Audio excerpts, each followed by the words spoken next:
Terima kasih kepada Biro Psikologi SSDM Polri, Pak Kombes Pol Cucu Trihono sebagai Kabak Sipol Biro Psikologi, dan kepada Pak Gusde Putra yang sudah mengundang kami Saka Foundation dan Tele Indonesia untuk berbagi kepada 54 para penyidik PPA yang kita harapkan tentu saja bisa membantu melepaskan beban-beban, stres, tekanan, sehingga bisa bekerja secara maksimal. Kami dari Tele Indonesia dan Saka Foundation selalu siap mensupport Polri dalam hal mengemban tugas-tugas kenegaraan Indonesia. Terima kasih.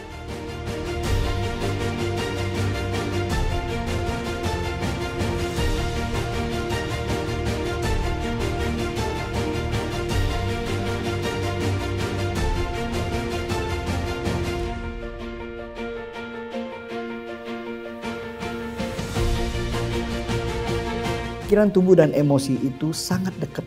Dia bisa mengakses hal-hal yang sifatnya sangat sensitif, mengancam keselamatan. Sekarang kita ada orang samping kita penjahat, kita aja nggak tahu bahwa ketika tadi shaking, nangis gitu ya. Rasa kesel ya, nangis. Tapi nggak tahu kesel tentang apa. Itu karena pikiran, tubuh, dan emosi terlalu jauh. Dia nggak tahu itu. Tapi Bapak Ibu, kalau Anda makin shaking, makin dekat tuh pikiran, tubuh, dan emosi, kita menjadi orang yang jauh lebih peka, lebih ngerti orang lain.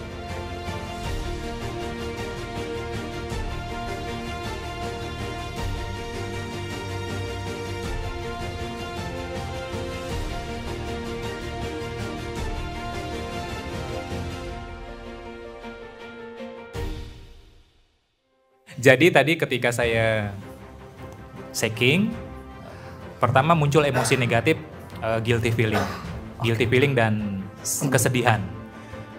Karena tadi mungkin ada faktor pemicu sedikit ya, saya cerita tentang ibu saya yang meninggalkan saya, memberikan surprise. Itu terlintas set gitu. Saya teringat kembali ketika harus mengantarkan ibu saya ke kuburan gitu ya, kemudian saya menyulutkan api untuk proses kremasinya. Itu yang terlintas, kemudian ya itu kemudian secara tidak sadar membuat air mata saya keluar. Tadi pas kegiatan itu berasa dengan otomatis sendiri getarannya gitu kan, sampai yang di sebelah saya, Mbak, itu getaran beneran, iya, nggak dibuat mayat gitu kan. Setelah relax lagi, I happy, rasanya happy. Tiba-tiba saya merasa badan saya bergerak, nyari posisi enak, dan saya akhirnya tertidur. Dan setelah kejadian ini saya baru sadar, Mbaknya kan ngomong, Mbak kurang tidur ya? Saya bilang iya, selama ini sebulan terakhir saya memang insomnia, jadi tidurnya di atas jam 1 baru bisa tidur. Dan setelah saya tadi tertidur, waktunya cuma sebentar, tapi setelah bangun rasanya seger banget. Lega ya, plong, ringan ya. Semakin kita membuka diri dan hati kita, semakin bermanfaat terapi ini.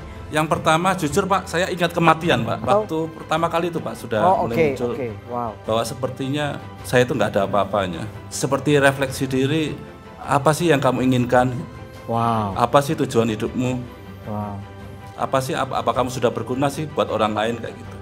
Untuk kita mendapatkan hasil yang di awal dari kegiatan ini, satu saja menurut saya, konsistensi untuk melakukan. Penyakitnya di kita itu kan keikhlasan dan konsistensi untuk melakukan.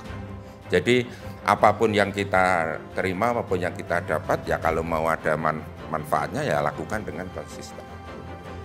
Itu closing saya di sesi ini. Sekali lagi terima kasih.